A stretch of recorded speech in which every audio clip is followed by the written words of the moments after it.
第三章，佛牌的佩戴方式與禁忌新手必懂的使用禮儀。當你擁有第一尊佛牌之後，接下來最重要的就是如何正確佩戴。本篇將說明基本佩戴方式、日常禁忌與佛牌相處的心法，幫助你建立良好的使用習慣。一、佩戴的位置與方式。一、佩戴在頸部為主，佛牌應佩戴高於腰部，避免接近下體，可搭配頸鏈、皮繩、金鏈等。二、佛牌不可放入口袋或褲袋，視為不敬，尤其是褲袋接近私處。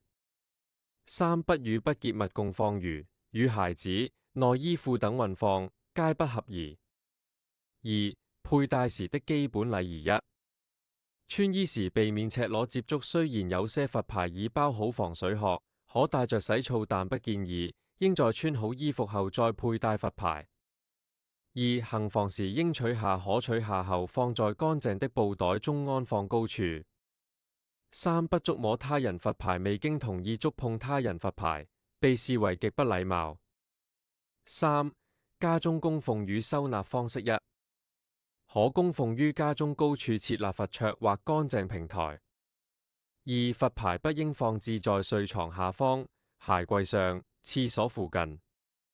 四、佛牌真的不能帶去夜店？這其實是一種約定俗成的觀念。佛牌代表神聖、莊嚴的能量，若出入聲色場所、賭場等場域，會被認為污染佛力。若必須進入，可選擇暫時卸下或放於背包中。五、與佛牌互動的正念心態。佛牌並非求願靈物而已，更是一種修行提醒。佩戴佛牌如同與戒、定、慧同行者為伍。每日出門前，合掌敬佛、誦咒或靜心3秒，便是對佛牌的尊重。